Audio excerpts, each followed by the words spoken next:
Breaking news from WRAL. Coverage you can count on. And that breaking news, tree downed in Raleigh. The overnight storms that led to one tree blocking a stretch of road this morning you see here on your screen. How this could affect your morning commute. And still just a little bit of lingering rain. We'll take a look at that and one severe storm that could affect parts of our viewing area in the next 30 minutes or so. Plus, Cary woman missing. It has been days since she disappeared in Grenada, when she was last seen, and what one of her friends is urging from the community to bring her home.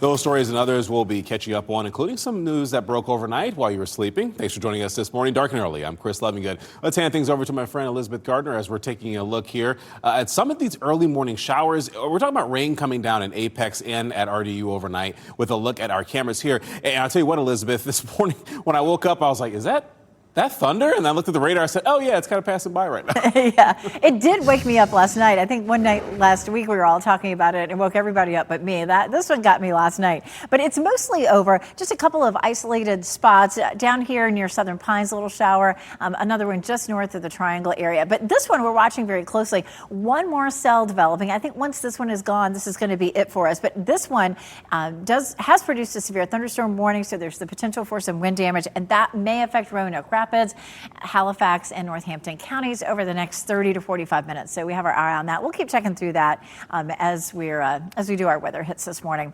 Other than that, everything died down. We did have a couple of severe reports up into Virginia, but the storms that developed overnight last night have pretty much dissipated. We could see another chance late this afternoon, but it would be isolated, just a 20% chance. It is wet out there, though, this morning. When I came in, streets are wet, everything's wet, trees are dripping. 71 is our temperature. We still have water on the camera lens here at RDU, and our dew point's way up at 70. Our temperatures are in the low 70s this morning as you're heading out the door, and we keep it under 90 today, even with some sunshine. We do have more weather to watch out for, though. Tomorrow's already a WRAL weather alert day. We'll walk through that coming up. Chris. All right, sounds good, Elizabeth. We'll come back to you for a full forecast. Well, there is a stretch of Lake Dam Road north of I-40 in Raleigh that is shut down, and that's because a tree fell during this morning's storms. Let's bring in Allie Kadabar. She's been hanging out at that scene in the WRAL Breaking News Tracker. Allie, this large tree, it's blocking that roadway. Yeah, and the wet soil from overnight storms and the recent rain we've seen likely contributed to this. Take a look. You can see that large tree blocking the road here. We can also see police tape is blocking off both sides of Lake Dam Road. This is near Walnut Creek Parkway. No power outages have been reported, and I have reached out to Raleigh Police. There is an officer here blocking both sides of the road, and we are working to find out when crews will come here to clear the roadway. Of course, we're going to keep you updated. Reporting live in Raleigh, Allie Kadabar, WRAL News. Firefighters battled an early morning house fire in Clayton, and they were called to Guy Road near US 70 just before 1 this morning. Our team was in the WRAL Breaking News Tracker and saw paramedics treating someone at this scene, and we're still trying to get an update on that person's condition as well as the cause of the fire. And the search to find a Cary woman who disappeared in Grenada is now entering its 5th day. Liz Waddell was in Grenada vacationing when she disappeared. She was last seen Wednesday, not far from the Airbnb from where she and her friend were staying. She was last seen wearing a swimsuit and a towel. The friend says that she was traveling with says she was taking an online course before noticing Waddell was missing. We spoke about that with Amanda Romano Harmon, who is another friend of Waddell, and her husband, Kaylin. She was just kind of starting to panic because she knew Liz didn't have her phone or anything with her.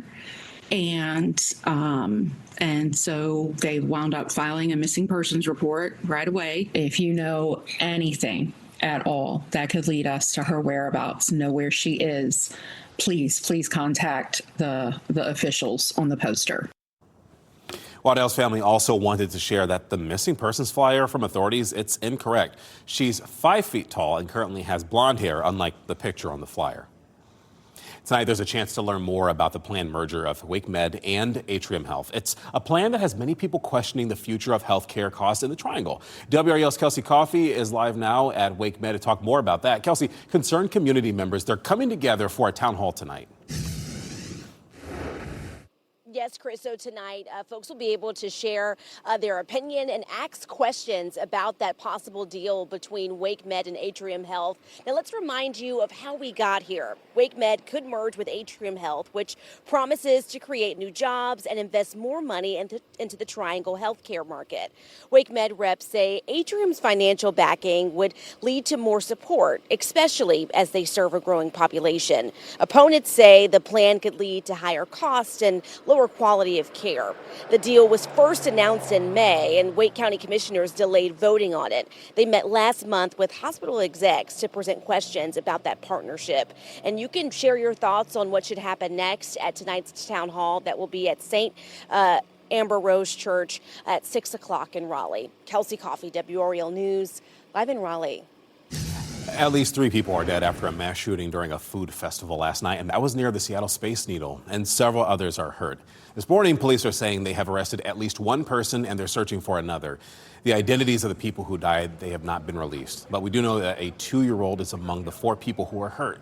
One person who was in the crowd during the shooting says it sounded like it was at first firecrackers. Then when the crowd started moving quickly in herds, you knew it was something was happening. So we got down and took cover, and it was about, I'd say 6, maybe 12 to 15 shots maybe. Police say they recovered 2 guns at that scene, and they also say no officers fired during the shooting. A Chapel Hill man charged with attempted murder after a series of fights in Raleigh's Union Station will be in court today. 19-year-old Terrence Kiernan is facing a long list of charges. Police say that he assaulted multiple people on Friday, including officers and 2 train conductors. One conductor was hurt so badly he had to be taken to the hospital, but he's expected to recover. Warrants indicate that Kiernan was screaming and cursing while hitting the side of a train and trying to climb on top of it. He's then accused of assaulting the conductors and resisting and kicking officers who tried to arrest him. He's being held in jail without bond. A man drowned in a lake in Franklin County last night. An emergency crews got that call from Lake Royale near the community pavilion around 6 p.m. Police say that a 25-year-old man went into the lake and then swam beyond the designated buoy line before going under. Search teams later recovered him, and his family has been notified. However, authorities have not yet released his name.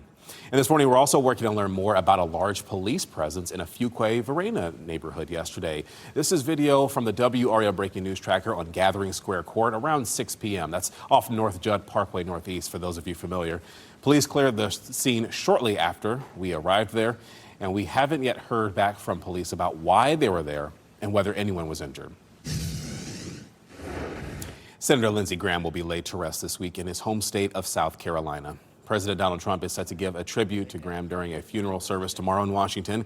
Additional services are set for Wednesday morning in South Carolina, and they will begin with a public procession to the State House. The funeral service will be followed by a private family burial. All right, we are taking a look at gas prices from AAA this morning to see how the war in Iran is still affecting them. In Raleigh, a gallon of gas is around $3.82. In the Durham, Chapel Hill area, it's a little higher at $3.85, and in Rocky Mount, $3.73. But you can always go to WRAL.com to find the lowest gas prices near you. Just search fuel. Today, students on Wake County School's modified calendar return to the classroom, and that includes at East Garner Elementary School, where the community will gather to help students kick off the new year. They will greet the kids as they arrive at 8:30 this morning. And time on the clock right now is 4:38. Remembering a loved one. People in Rocky Mount are supporting each other after a cyclist was hit and killed by a car. The message to drivers his family is sharing. And Changing Control, a program aimed to protect victims of stalking and domestic violence, will have new oversight. Why state leaders are shifting who's responsible for ankle monitors. And last night's storms are mostly over. Just in our northeastern counties, there's one more cell that could have some effects on parts of the morning, and we'll talk about who could see that and how long it could last.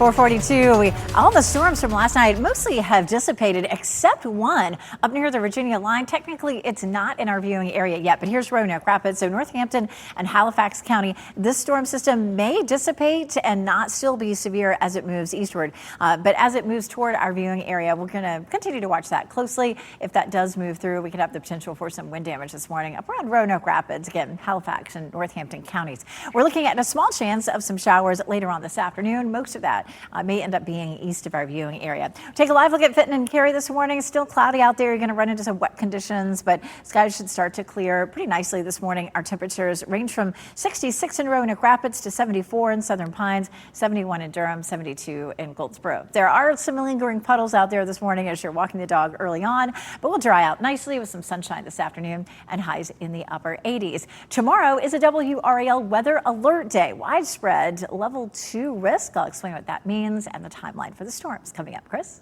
All right, we'll see you in just a bit, Elizabeth. Family and friends gathered in Rocky Mount this weekend to remember a man they say touched countless lives.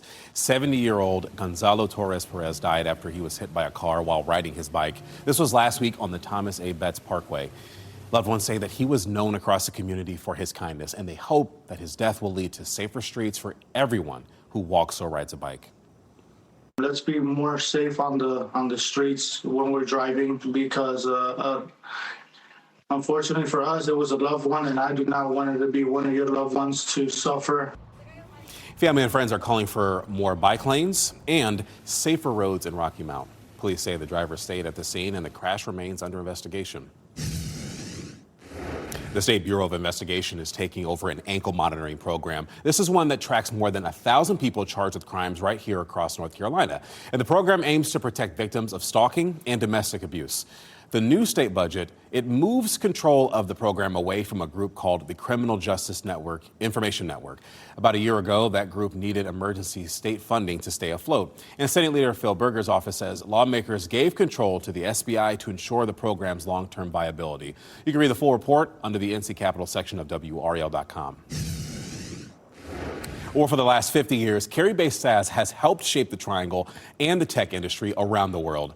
SAS co-founder and CEO Jim Goodnight joined WRAL for an exclusive conversation about how the company got its start and what guides him. I say if you treat people like they make a difference, they will make a difference. And that's sort of been one of my philosophies all along. Goodnight explains what's next for the company, from AI to quantum computing. WRAL presents SAS at 50. It airs Wednesday night at 7:30 on WRAL. Well, parts of the central U.S. are dealing with extreme heat, and that is leading to action from the federal government. The Energy Department issued an emergency order to prevent blackouts from increased AC usage. And the order directs the Southwest Power Pool to take steps to help keep the electricity flowing. Energy Secretary Chris Wright says the Trump administration is also tapping into unused backup generation to make sure there is no disruption in service. This applies to 17 states. The order will remain in effect until next Monday.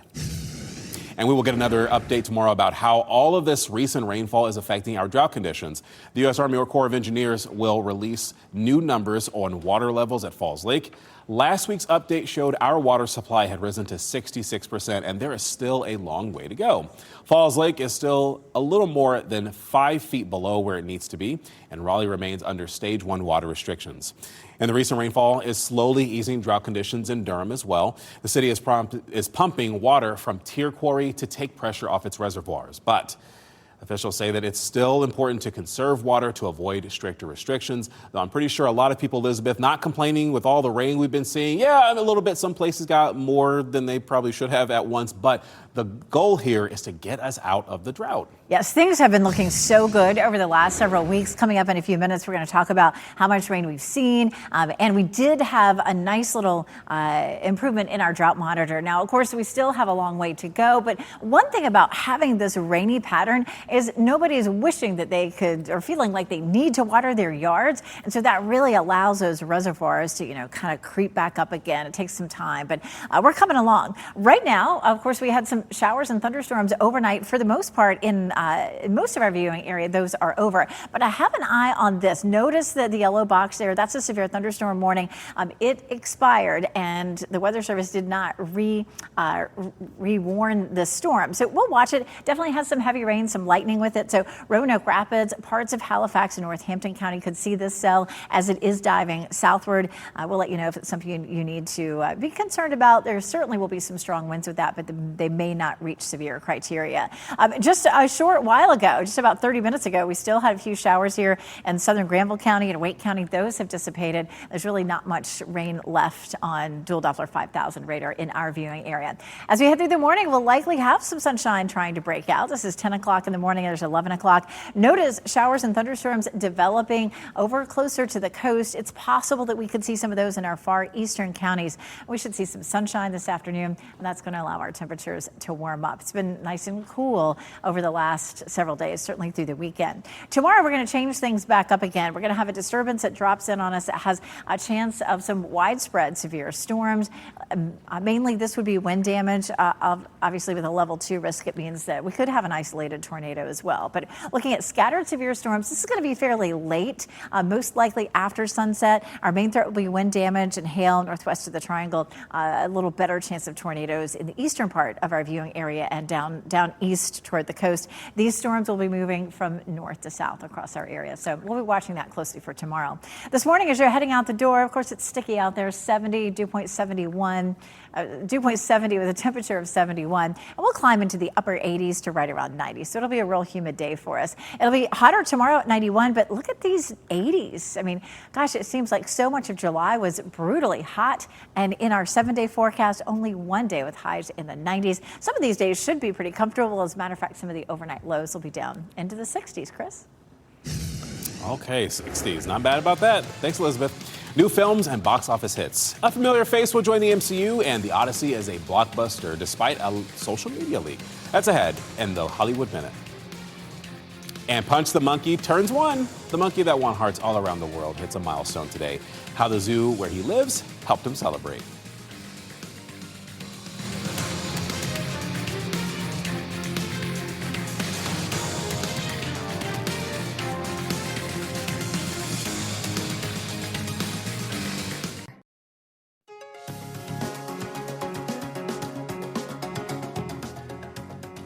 Time right now is 4:53 as we're waking up, giving you a live look at Fenton and Cary this morning. If you missed Elizabeth's forecast, don't worry. She'll have it coming up again here on WRAL News in just a moment. Well, another A-list actor is joining the Marvel Cinematic Universe, and David Daniel has that and more in today's Hollywood Minute. I felt like this is sort of a lightning in a bottle. Ryan Gosling is finally joining the MCU. Marvel announced at Comic-Con he'll play the supernatural motorcyclist Ghost Rider. Sean Levy, who's currently directing Gosling in Star Wars Starfighter, will direct him in Ghost Rider as well. Starfighter hits theaters next May. Ghost Rider is due out in 2028. You're a man who needs to control his fate. But you cannot control this. The Odyssey has been leaked online. One copy of the Christopher Nolan blockbuster had more than 2 million views on X before it was taken down and the account that posted it was suspended. That hasn't kept the Odyssey from dominating the box office. It's made some $640 million worldwide in its first 10 days. There was a hunger in China for connection with the West. Their eyes were open, their hearts were humming. Wham! 10 Days in China looks at George Michael and Andrew Ridgeley's 1985 shows in Beijing and Guangzhou, the first Western pop group to perform in China. The documentary opens in theaters Tuesday. In Hollywood, I'm David Daniel. Okay, so the classic movie, Stand By Me, marked its 40th anniversary this weekend. Thousands of people traveled to Brownsville, Oregon, where that movie was shot, but this isn't the first year people have gathered there to celebrate the film. Stand By Me Day was launched back in 2007, and organizers transformed the town back into Castle Rock. Some visitors even participated in a pie-eating contest and met with some of the original cast and crew members. Pretty cool. Okay, so you remember that beloved Japanese monkey Punch? Well, he turned 1 over the weekend. Hundreds of birthday cards from around the world are on display at the zoo in Japan where Punch lives. It's not quite clear if he can read them, but it's still exciting nonetheless. Zoo officials say that Punch was abandoned by his mama after birth and was nursed by zookeepers. Well, they gave him that stuffed orangutan you see right there, and that trained him to cling. Photos and video of Punch dragging the much bigger stuffed animal went viral, and more than 90,000 people visited the zoo in March alone. Cute little monkey. Well, tonight's Powerball jackpot is worth an estimated $633 million, which means it's a lump sum cash value of $277 million if you choose that option. You can watch tonight's drawing before WRAL News at 11 o'clock. And looking ahead to tomorrow night, the Mega Millions will be worth an estimated $800 million. The cash option for that is $344 million. It's the 10th largest jackpot in Mega Millions history, and you can watch that drawing tomorrow before WRAL News at 11. Time on the clock this Monday morning is 4:56, and we're talking about this right here, this tree downed in Raleigh. This is a live look at this stretch of road that's now blocked. We'll talk about how this could affect your morning commute. And a Cary woman still missing. It is day 5 in the search to find her after she disappeared in Grenada. What one of her friends is urging from the community to bring her home. And healthcare deal town hall. Community members have the chance to learn more about proposed WakeMed Atrium merger today. What you need to know before today's conversation.